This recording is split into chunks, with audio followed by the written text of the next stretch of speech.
একজন আইসে আমার কাছে যে ভাই আমার এই এরকম হয়েছে, বিচারটা পুলিশ করতেছেন। আমি কই মামলা কত জনের দিচ্ছেন? কয় 250 জনের। আমি কই আসামিদের নাম কোন? তো 60 জনের নাম কইতাছে। আমি কই বাহির 246 জন কেডা? কয় আমি তো কইতাম না, এটা তো হেকারাই না। কর্মীরা পালাইতে পারছে নাকি নেতারা পালাইছে? নেতারা কিন্তু ঠিকই পালাইছে, নেতারা কিন্তু কিচ্ছু হয় নাই, নেতারাই কিছু হয়েছে। এখন কর্মীরা পলায়নের মধ্যে আছে, মামলার মধ্যে আছে। আর একটা পক্ষ তো আছে মামলা দিয়ে এখন একদম আবার একদম 16-17 বছর ইনকাম ঢালা ছিল, একদম মামলা দিয়ে আবার পুষাই নিছে, একদম 250-300 করে মামলা দিচ্ছে। একজন আইসে আমার কাছে যে ভাই আমার এই এরকম হয়েছে, বিচারটা পুলিশ করতেছেন। আমি কই মামলা কত জনের দিচ্ছেন? কয় 250 জনের। আমি কই আসামিদের নাম কোন? তো 60 জনের নাম কইতাছে। আমি কই বাহির 246 জন কেডা? কয় আমি তো কইতাম না, এটা তো হেকারাই না। 250 জন মামলার মধ্যে নাম ঢুকাইছে। ওই যে লোকটা কয়দিন পরে যদি সে যখন আসে, যদি নিরপরাধ কোনো মানুষের যদি মামলা দিয়ে থাকেন, সে কি আপনার উপরে প্রতিশোধ নিবে না? নিবে কিনা? 250 জন মিলা কি কোনো মানুষের মারা সম্ভব? 250 জন ছিল কোন সময়, 350 মানুষ ছিল। আপনি তো সচেতন, আপনি নিজে মজলুম বুঝলাম, কিন্তু আপনিও তো একটা জুলুম করলেন। ধরেন আপনি মজলুম, কিন্তু 350 জনের নামে যখন মামলা দিচ্ছেন, আপনি কি মজলুম? আপনি একটা জুলুম করছেন না? তো আপনি তখন একবার যখন জুলুম করেন, তখন কি আর নিজেরা মজলুম দাবি করতে পারবেন? তখন আর মজলুম দাবি করা যাবে না। এই কারণে আমাদের নিজের দায়িত্ব। আমাদের নেতা খারাপ, নেতা বমচুরি করে, নেতা কানাডা বাড়ি বানাইছে, নেতা আমেরিকা বাড়ি বানাইছে, নেতা কলকাতা পলাই গেছে গা, কিন্তু ভোটের আগের দিন রাইতে যে 2000 টাকা করে নিছেন, কেমনে করতে হয় এই বিষয়গুলো সে বুঝে বুঝে এই জায়গায় আসছে। আর আমাদের দেশের নর্মাল নেতা কিভাবে হয়? আমাদের দেশে হয় সে ইনকাম করে টাকা পয়সা বানায়, ব্যবসায়ী হয়, বা সে অন্য কোনো চাকরি করে, দেন হঠাৎ করে তার মনে হয় আমার এমপি হইতে হবে, তারপরে এমপি হয়ে যায়। ব্যাপারটা এমন না।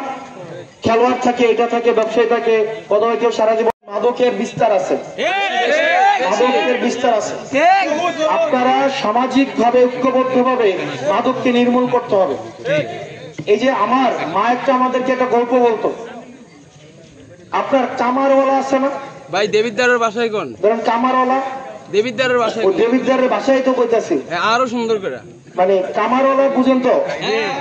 ধরেন এটা খারাপ অর্থে বলতেছি না, ধরেন একটা গল্প আছে, যে লোক কামারওয়ালার লগে চলে, কামারওয়ালার লগে সবসময় থাকে, কামারওয়ালা হয়তো তারা মারবে না, তার হয়তো আঘাত করবে না, কিন্তু কামারওয়ালার সাথে থাকলে ওই আগুনের 2-4টা ফুলকি তার গায়ে লাগবে। ঠিক লাগবে না? লাগবে। আবার যে লোক নিজের হাতে একদিন ক্ষমতা ছিল, ওই দিনকে আপনি ভালো ছিলেন? নেতার তো 5 বছর ক্ষমতা ছিল, কিন্তু আপনারা তো খোদা একদিন ক্ষমতা দিছিল কিনা? কিন্তু আপনি একদিন ক্ষমতা পাই তো এটারে আপনি পুষাই লেছেন। আপনার হাতে যদি 5 বছর ক্ষমতা যায়, তাহলে আবার চিন্তা করেন কি করবেন। আমি তো কারোর থেকে টিয়াটা আনতাম না। আমি তো এখন এই এলাকার কন্ডাক্টরের থেকে টিয়াটা লইতাম, 550,000 টাকা লইতাম। বা আরো আমি তারা কইতাম যে আমি নির্বাচিত না হওয়া পর্যন্ত তুমি আমারে চালাও, নির্বাচনের পরে আমি তোমারটা দেখবো। তাহলে আমি কেমনে দেখবো? আমি দেখবো সিএনজি স্টেশনটা পরে তারা গেলাম, সিএনজি স্টেশন থেকে 100 টাকা করে তুলবে প্রত্যেক সিএনজি থেকে। আমার কাছে বিচার দিলে আমি অন্যদিকে তাকাই থাকবো। তাহলে আপনি খাইছেন 500 টাকা, আর সারা 365 দিনের লাগে আপনার উপরে আমি জুলুম করবো। আপনি হলে ভোটের আগের দিন 1000 টাকা খাইবেন, কিন্তু রাস্তার 2 কোটি টাকা নেতা খাই ফেলবো, আপনি তখন টেরও পাবেন না। আপনার 1000 টাকা 1000 টাকা না, 1000 টাকা 2 কোটি টাকা। মনে রাখতে হবে, যে নেতা হওয়ার আগে টাকা দিয়ে হইতে চায়, কিনে ফেলতে চায়, সে সব সময় তার মধ্যে সে অসৎ উপায় অবলম্বন করার জন্য চেষ্টা করবে। এই জন্য 2 পক্ষের থেকে আমাদের সচেতন থাকতে হবে। যারা রাজনীতিবিদ আছে তাদের প্রতি আপনারা একটু এহসান করেন। এটা বিএনপির রাজনীতিবিদ, জামাতের রাজনীতিবিদ, এনসিপির রাজনীতিবিদ, যেই হোক, এটা আপনারা একটু এহসান করেন।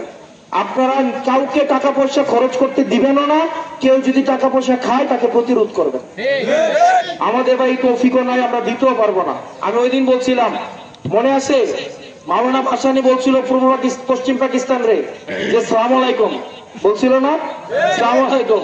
আমিও টাকা দিতে পারবো না, 1 টাকা দিয়ে আমি রাজনীতি করতেও পারবো না, আপনার থেকে আমি আনবো না, আমি আপনাকে দিতেও পারবো না। যদি রাজনীতি করেন করবেন, নাইলে আসসালামু আলাইকুম। আমার দ্বারা সম্ভব না। আমাকে যদি তাইলে তাহলে আপনার লাভ কি? তাহলে আপনি এনসিপি কেন করবেন? এনসিপি করবেন, আমি আপনার অধিকারের পক্ষে, সত্যের পক্ষে সবসময় সোচ্চার থাকবো। কারণ আমি কোনো কন্ডাক্টরের থেকে টাকা নিব না, আমি কোন সিআইপি ভিআইপির থেকে টাকা নিব না, যে পরবর্তীতে আপনার রাস্তার টাকা মাইরে ওই টাকা পরিশোধ করতে হবে। সুতরাং আপনার পক্ষে, হকের পক্ষে, হালালের পক্ষে, সত্যের পক্ষে আমি সোচ্চার থাকতে পারবো।